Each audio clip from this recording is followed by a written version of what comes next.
ऐसा योगी बनना है। और जो ऐसा योगी बन जाता है ना, अभी तक तो हम किसकी पकड़ में हैं? संसार की पकड़ में है। संसार हमें खींच लेता अपनी ओर। हिरण्मयेन पात्रेण सत्यस्याः पिहितं मुखं तत्त्वं पूषण पावुण सत्य धर्माय दृष्टाय। पता नहीं संसार में कौन सा चुंबक लगा हुआ है, सब अपने अपनी तरफ खींच रहे हैं। रूप अपनी तरफ खींचता है,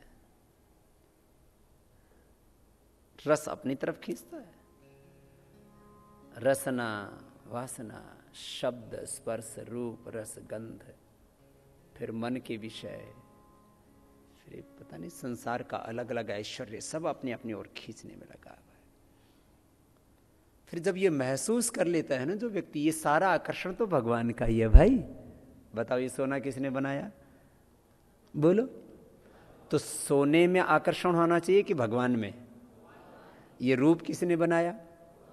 तो स्त्री पुरुष के रूप में आकर्षण होना चाहिए कि भगवान में? तो भगवान में जब आकर्षण हो जाता है तब ऐसा नहीं कि हम किस स्त्री या पुरुष से घृणा करते हैं, ऐसा नहीं। तो सब में भगवान का ही नूर देखने लगते हैं। सारे रस भगवान ने बनाए। तो रसो वही सा अन्नम ब्रह्म। तो हम ऐसा नहीं कि हमें अन्न से घृणा है, माने अन्न में भी जो शक्ति है, जो स्वाद है, जो रस है, वो भगवान का है। ऐसा मान के सबके प्रति भागवत बुद्धि, ये है भगवान की भक्ति।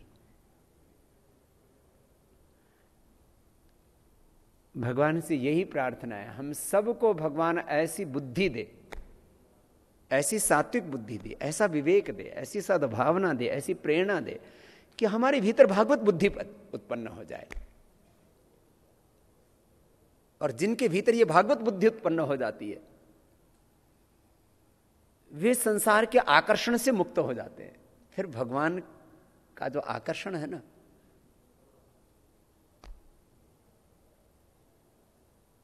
वो इतना गहरा हो जाता है कि फिर दुनिया की कोई वस्तु उनको गिरा नहीं सकती। देव पथ के पथिक हैं हम, ओम के हम हो चुके। योग पथ के पथिक हैं हम, ओम के हम हो चुके। जितने विकारी पाश हैं, भय मरण व्याधि त्रास हैं। जितने विकारी पाश हैं, भय मरण व्याधि त्रास हैं। सब मानसिक उपहास हैं। हम सजग हैं बस सो चुके हैं, ओम के हम हो चुके हैं। देव पथ के पथिक हैं। व्याधियां तन की मिटी और त्राण सीमाएं कटी। व्याधियां तन की मिटी और त्राण सीमाएं कटी। मन की निराशाएं मिटी, मन की निराशाएं मिटी। सम मार्ग अपना जो चुके हैं। देव पथ के पथिक हैं हम, योग पथ के पथिक हैं हम।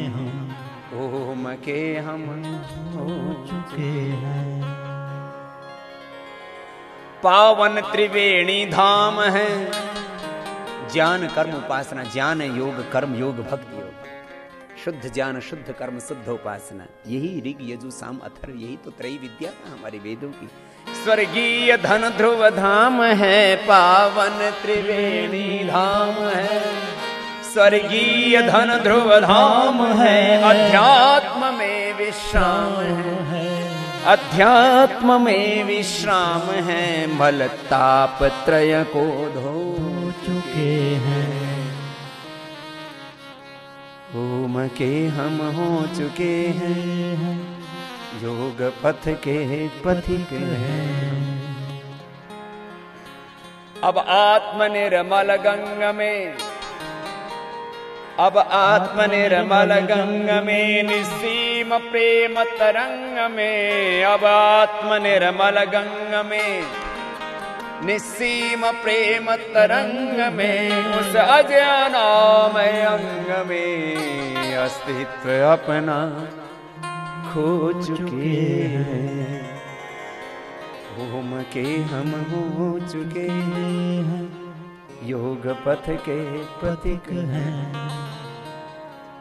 घूम के हम हो चुके हैं, देव पथ के पथिक हैं। यथा नद्यः संदमाना समुद्रे अस्तं गच्छन्ति नाम रूपे विहाय, तथा विद्वान राम नाम रूपाद विमुक्तः परात् परम पुरुषमुपैति दिव्यम। अच्छा ये बताओ, ये जो नदियां हैं इधर से गंगा यमुना हिमालय से निकलती हैं, कुछ दूसरी नदियां ब्रह्मपुत्र वो भी हिमालय से उधर कैलाश मानसरोवर से निकलती है, और ये जो सिंधु नदी है वो भी कैलाश मानसरोवर की उधर से निकलती है। और जो हिमालय से निकलने वाले नदियां या अलग अलग स्थानों से जो नदियां निकलती अंततः कहाँ जाती हैं? सब समुद्र में। समुद्र में जाकर के इनका नाम शेष रह जाते हैं या सब सागरमय हो जाती हैं? सागरमय हो जाती है। ऐसे हम सब जीव ब्रह्म की ओर बहते हुए क्या हो जाते हैं? ब्रह्ममय हो जाते हैं। इसी को बोलते हैं, सब बोलिए, तत्त्वमसि। श्वेत के तो वही है, अपने आप को भूल गए। तत् वही, त्वम असी है, तू वही है, तू उसका ही है, तू उससे ही है, तू उसके लिए ही है। इसके लिए कई शब्द अर्थ इसके अर्थ हैं। तत्त्वम असी, तत्त्वम असी, तू वही है, तू उसी से है, तू उसी का है, तू उसी के लिए है, तू उसी में है। तेन त्वम असी, तस्मै त्वम असी, तस्मात् त्वम असी, तस्य त्वम असी, तस्मिन् त्वम असी। पूज्य स्वामी हमारे गुरु शरणानंद जी महाराज कुंभ मेले में सबको सत्संग कर रहे थे, तब बड़ा आनंद करते हुए इस बात को कह रहे थे। तत्त्वम असी श्वेत केतो, ये उपनिषदों के संवाद हैं ऋषियों के। तत्त्वम असी श्वेत केतो, प्रज्ञानम ब्रह्म, विवेकमयी जो अवस्था है यही ब्रह्म की अवस्था है। जब यथार्थ ज्ञान हो जाता है तो सारा भ्रम दूर हो जाता है और क्या शेष रह जाता है? ब्रह्म। प्रज्ञानम ब्रह्म, क्या है बोलो? प्रज्ञानम ब्रह्म। अयम आत्मा ब्रह्म, बोलिए, अयम आत्मा ब्रह्म। अहम ब्रह्मास्मि, बोलिए, मैं ब्रह्म हूं। एक होता है वामन, एक होता है विराट। मैं विराट, ब्रह्म का अर्थ विराट हूं, मैं सत्य स्वरूप, ज्योति स्वरूप हूं, आनंद स्वरूप हूं। यह है ब्रह्म का अर्थ। एक तो ब्रह्म का अर्थ वो जो सर्वव्यापक, सर्वशक्तिमान, सर्वनियंता, सबका रचयिता, अजर अमर, नित्य अविनाशी परमात्मा, वो एक अलग तत्व है। लेकिन हम भी उसी परमात्मा की दिव्यता से युक्त ईश्वर की संतानें हैं। स्त्री पुरुष के रूप में तो ये संसार को चलाने के लिए भगवान ने अपना ऐश्वर्य के रूप में हमें बनाया है। मूलतः हम सब क्या हैं? ब्रह्म ही हैं। अहम ब्रह्मास्मि, शिवोहम शिवोहम। जब किसी समर्थ गुरु के सानिध्य में आते हैं तब ये बात समझ में आती है। पता नहीं कितने जन्मों की अज्ञान का ये प्रभाव है कि हमें बात समझ में आ जाती है। वेदों की शरण में आके, शास्त्र की शरण में आके, समर्थ गुरुओं की, ऋषियों की शरण में आके, और जब जब हम आत्मा के अपने ही शरण में होते हैं तब तब ये बात समझ में आ जाती है। पता नहीं फिर कैसे गिर जाता है। देखो, हम ज्ञान की अवस्था में होते हैं तब कितने सुखी होते हैं ना, हमारे पास कुछ वैभव नहीं है। लेकिन जब हम विवेक की अवस्था में हैं तब बड़े सुखी होते हैं। और मैंने देखा सारी दुनिया की दौलत है लेकिन व्यक्ति का विवेक गायब हो गया तो दुखी दुखी, दरिद्र दरिद्र होता है। क्यों ना हम इस ज्ञान की अवस्था में जिए। यह योग का दार्शनिक पक्ष, आध्यात्मिक पक्ष। तो ये इसको जान करके वैसा जीना शुरू कर दें। अभ्यास करना पड़ता है इसके लिए। एक बार आप जान लेते हैं तो कई बार आपको भी ऐसा लगता है अब तो मैं ज्ञानी हो गया हूं, मुझे तो बोध हो गया है, अब तो मैं बुद्ध हो गया हूं, अब तो मैं शुद्ध हो गया हूं, अब तो मैं कभी दुखी होऊंगा ही नहीं, मुझे सब पता लग गया है। ये तो अज्ञान के कारण से सारा दुख है। अज्ञान और अज्ञान युक्त जो संवेदनाएं और उनसे जो युक्त जो कर्म है, माने ज्ञान, मैंने बोला था नॉलेज, इमोशंस एंड एक्शंस, ये इन तीन में ही सारी दुनिया बंधी हुई है। और इन शुद्ध ज्ञान और शुद्ध संवेदनाएं और फिर शुद्ध कर्म, उसी से फिर हम मुक्त हो जाते हैं। तो आज आपको मैंने थोड़ा ये संकेत किया योग क्या है। तो आपसे योग जब कोई पूछता है तो आप छोटे छोटे उत्तर दे पाते हैं। पूरा जीवन ही योग है, उसी को ज्ञान योग, जो हम जानते हैं वो ज्ञान योग है, जो हमारी भावनाएं हैं वो भक्ति योग है, जो संवेदनाएं हैं और जो हम कर्म करते हैं वो कर्म योग है। तो ज्ञान योग, कर्म योग और भक्ति योग, योग 3 प्रकार का होता है। फिर आप और पूछे तो आप बोले डेफिनेशन दो, बोले योग चित्त वृत्ति निरोध, चित्त की वृत्तियां निरुद्ध हो गई, ये योग है। कभी निरुद्ध होती हुई देखी हैं? उत्तर तो दे देते हो आप, रट लिया आपने एक सूत्र कि चित्त की वृत्तियां निरुद्ध हो जाए। मैं बोल रहा हूं ये भी चित्त की वृत्ति है, लेकिन ये क्लिष्ट वृत्ति नहीं, ये अक्लिष्ट है, ये योगमय वृत्ति है। जब एकाग्रता में हम रहते हैं तब योग होता है। चित्त की 5 अवस्थाएं हैं ना, क्षिप्त, मूढ़, विक्षिप्त, एकाग्र और निरुद्ध। एकाग्र अवस्था से योग शुरू होता है और निरुद्ध अवस्था में योग पूर्ण होता है। जब एकाग्र अवस्था में होते हैं तब ये स्वाध्याय की अवस्था है। वेद, शास्त्र, गुरु और आत्मा का जो ज्ञान है, प्रकाश है, उसमें जब हम बने रहते हैं तब ये स्वाध्याय, बोला था ना, स्वाध्यायात योगमासीत, बोलिए, स्वाध्यायात योगम आसीत, योगात स्वाध्यायम आमनेत, स्वाध्याय योग संपत्त्या परमात्मा प्रकाशते। कहते हैं स्वाध्याय से योग में प्रवेश करो। माने स्वाध्याय का मैंने बड़ा अर्थ बताया, क्या बताया? बार बार मैं 4 शब्दों का संकेत कर रहा हूं। वेदाज्ञा, शास्त्राज्ञा, गुरु आज्ञा और आत्मा आज्ञा के अनुरूप आचरण करना, जीना, ये स्वाध्याय। स्वाध्याय जो करेंगे उनका योग में प्रवेश हो जाएगा, वो इस वृत्ति निरोध की अवस्था में पहुंच जाएंगे। और फिर योग की अवस्था में पहुंच के, समाधि की अवस्था में पहुंच के फिर वापस आ जाओ। स्वाध्याय योगम आसीत, स्वाध्याय से योग में प्रवेश करो, योग का सेवन करो। और योगात स्वाध्याय आमनेत, योग से फिर स्वाध्याय की अवस्था में आ जाओ। स्वाध्याय और योग की संपत्ति से परमात्मा का प्रकाश हो जाएगा जीवन में। ये कोई जटिल प्रक्रिया नहीं है, ये कोई अंधेरे में ठोकर खाने जैसा काम नहीं है, ये तो एकदम साफ सुथरा रास्ता है, प्रकाशमय रास्ता है, ये तो ज्योतिर्मय रास्ता है, ज्योतिर्मय पथ है। ये तो बात समझ में आई? स्वाध्याय योग संपत्त्या परमात्मा प्रकाशते। तो आपने कह तो दिया योग चित्त वृत्ति निरोध, चित्त की वृत्तियों का निरोध होना योग है। तो बोलना ये भी चित्त की वृत्ति है, सुनना ये भी चित्त की वृत्ति है, समझना, जानना, ये सब वृत्तियां हैं।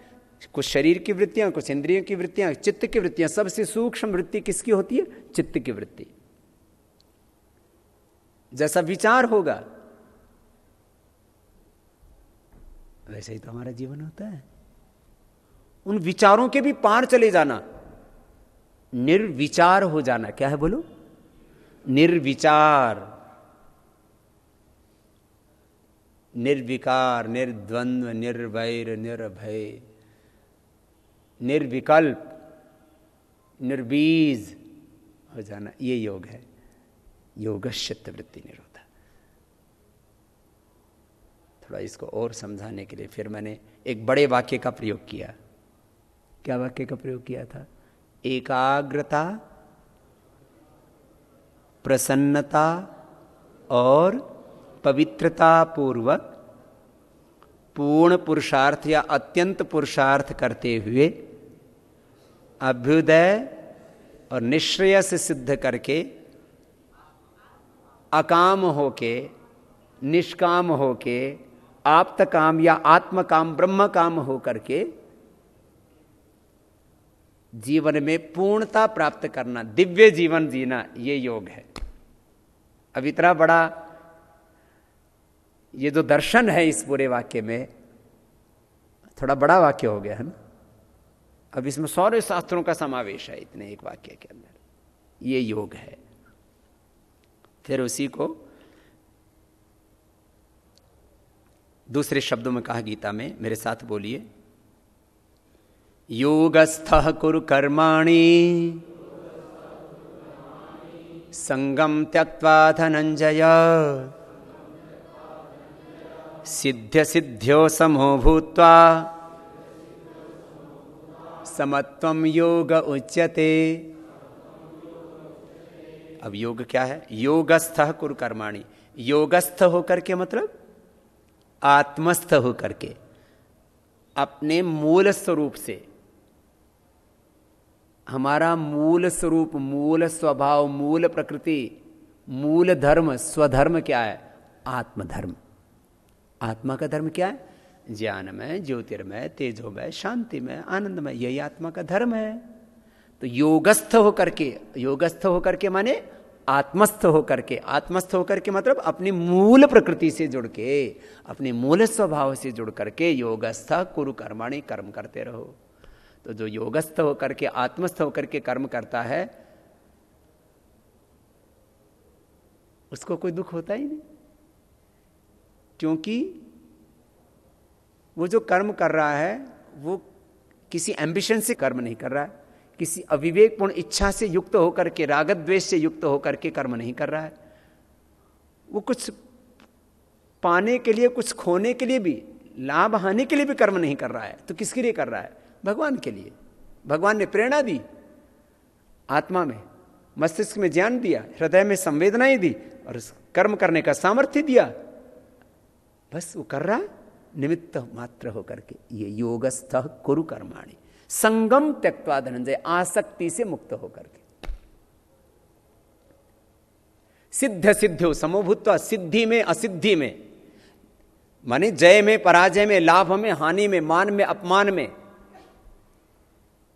सम हो करके, सिद्ध सिद्ध्यो समोभूत्वा समत्वम योग उच्यते। जो समत्व में जीता है वो योग है। अब बात समझ में आई? ये योग की और ये बड़ी बड़ी परिभाषाएं हैं, क्योंकि योग तो बहुत बड़ा सत्य है ना, तो थोड़े से एक शब्द में तो नहीं आ सकता ना। फिर तो योग है ही, योग है समाधि, समाधि समाधानम। अब इतना समझ में आया तो इतना समझ लो। और क्या है योग? बुद्धि युक्तो जहातीह, बुद्धि युक्तो जहाति इह उभे सुकृत दुष्कृते तस्मात् योगाय युज्यस्व योगः कर्मसु कौशलम्। बुद्धि युक्तो जहाती है, समत्व बुद्धि से जो युक्त हो जाता है, विवेकवती बुद्धि से, प्रज्ञावती बुद्धि से, यथार्थ बुद्धि से जो युक्त हो जाता है, बुद्धि युक्तो जहाती है। उभय सुकृत दुष्कृते, वो सुकृत और दुष्कृत से कई प्रकार के कर्म होते हैं ना, पाप कर्म होते हैं, शुभ कर्म होते हैं, फिर अशुभ कर्म होते हैं। योगी के दिव्य कर्म होते हैं। योगी के कैसे कर्म होते हैं? दिव्य कर्म, दिव्य ज्ञान, दिव्य जीवन। ये दिव्य जीवन, ये अल्टीमेट अचीवमेंट, बेनिफिट है योग का, अल्टीमेट गोल है योग का, अंतिम लक्ष्य, ध्येय क्या है योग का? दिव्य कर्म करते हुए, दिव्य ज्ञान, दिव्य भाव और दिव्य कर्म करते हुए दिव्य जीवन को प्राप्त, उपलब्ध हो जाना। क्योंकि ज्ञान और संवेदनाएं तो मूल में रहेंगी, कोई भी हम कर्म कर रहे हैं तो जैसा जानते हैं और जैसी भावना है फिर वैसे ही तो करते हैं ना। उसी को ही ज्ञान योग, भक्ति योग और कर्म योग की संज्ञा दी है। बुद्धि युक्तो जहाती है, जिसकी बुद्धि विवेकवती है, जो प्रज्ञावान है, जो स्थित प्रज्ञ है, जिसको यथार्थ ज्ञान हो गया है, ऐसा व्यक्ति बुद्धि युक्तो, जो बुद्धि से युक्त है, सद्बुद्धि से युक्त है, विवेकवती बुद्धि से युक्त है, प्रज्ञा से, मेधा से, अच्छे अच्छे शब्द माने जो परिष्कृत बुद्धि, उसके लिए शब्दों का प्रयोग किया जाता है। जो यथार्थ ज्ञान से युक्त बुद्धिवान है ना, उसी को यहां बुद्धि युक्तो जहात, बुद्धि से युक्त जहाती है। जहाती छोड़ देता, यह यहां पर उभे दोनों, सुकृत दुष्कृत, पाप कर्म और पुण्य कर्म दोनों से भी मुक्त होकर के दिव्य कर्म करता है वो, ऐसा योगी। तस्मात् योगाय युज्यस्व, फिर वो इन सारे कर्म फलों से मुक्त होकर के योग कर्म सुकौशलम, ये है कर्म की कुशलता, दिव्य कर्म करना। योग कर्म सुकौशलम, वो ऐसा कर्म करता है कुशलता पूर्वक। कर्म तो करना ही है, नहीं कश्चित् क्षणमपि जातु तिष्ठति कर्म कृत। आगे बोलिए, यदा पंचावतिष्ठन्ते ज्ञानानि मनसा सह बुद्धिश्च न विचेष्टते तम आहुः परमाम गतिम। कुछ समझ में आया? जब अपनी ज्ञानेन्द्रियां, अपनी कर्मेंद्रियां, यदा पंचावतिष्ठन्ते ज्ञानानि मनसा सह, अपने कर्मेंद्रियां और ज्ञानेन्द्रियों का जब मन में लय हो जाता है, यदा पंच, ये पंच इंद्रियां ज्ञानानि मनसा सह, ज्ञान पूर्वक मन में लय हो जाती हैं, और बुद्धि का कार्य पूरा हो गया, बुद्धि ने पहचान करा दी आत्मा और परमात्मा तत्व की, बस यही उसका अंतिम कार्य है। यदा पंचावतिष्ठन्ते ज्ञानानि मनसा सह बुद्धिश्च न विचेष्टते, सारी ठहर गई, अपना काम पूरा कर दिया सबने। बुद्धिश्च न विचेष्टते तमाहु परमाम गतिम, ये परम गति, यही योग है। ताम योगम इति, बोलिए, मन्यन्ते स्थिराम इंद्रिय धारणाम अप्रमत्तस्तदा भवति योगो ही प्रभवप्ययौ।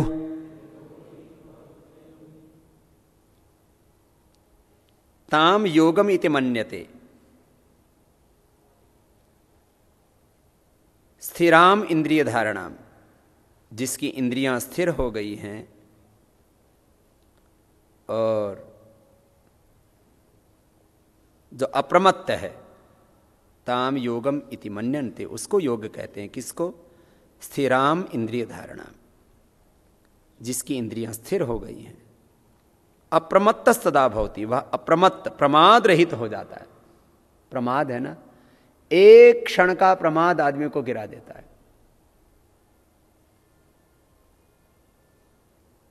एक क्षण का प्रमाद, एक क्षण का अज्ञान, एक क्षण की असावधानी, एक क्षण की अजागरूकता, एक क्षण की बेहोशी हमें गिरा देती है ना। फिर क्या कहते हैं? क्या करें, मन बिगड़ गया था।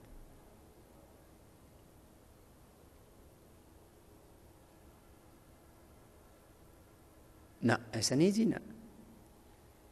अप्रमत्तस्तदा भवति योगो ही प्रभवप्यौ, वो योग है जो प्रभव है और अप्यय। प्रभव कहते हैं शुभ संस्कारों और विवेक से युक्त रहना, शुभ संस्कारों और विवेक की जागृति होना, उत्पत्ति होना, ये प्रभव है। और अप्यय है अशुभ संस्कारों का क्षय होते जाना। जैसे मैंने कहा था ना, एक बीज में सब प्रकार का सामर्थ्य है ना, तो हमारे भीतर भी सब प्रकार का सामर्थ्य है, योग का भी और भोग का भी, नीचे गिरने का भी और ऊपर उठने का भी। योग के अभ्यास से जो गिरने वाला जो विकार है ना, गिराने वाला जो विकार है ना, ये हमारे भीतर से खत्म हो जाता है। जैसे बीज को अग्नि में डाल करके चाहे वो गेहूं का बीज हो, चने का बीज हो, जौ का बीज हो, धान का बीज हो। धान को भून देते हैं तो क्या बन जाता है? खील बन जाता है। चने को भून दे तो क्या बन जाता है? भूंगड़ा बन जाता है। मकई को भून देते तो क्या बन जाता है? कॉर्न को भून देते हैं तो पॉपकॉर्न क्या बोलते हैं, फूल जाता है ना। अब जो फूली हुई मकई है, जो फूला हुआ जौ है, फूला हुआ धान है, फूला हुआ चना है, अग्नि में डाल करके फुला दिया, उसको कोई अंकुरित करके दिखा सकता है? ऐसे ही योगी का प्राणायाम से, ध्यान से और दिव्य ज्ञान से, योग से उत्पन्न जो ज्ञान होता है उससे उसका भीतर का सारा अंधकार, सारा तमस, उसके भीतर का अज्ञान, सारी वासनाएं, सारे विकार उसके नष्ट हो जाते हैं। इसी को बोलते हैं दग्ध बीज होना। क्या बोलते हैं? दग्ध बीज होना, निर्बीज होना। क्या बोलते हैं? निर्बीज होना, निर्बीज समाधि। क्या बोलते हैं इसको? बोलो।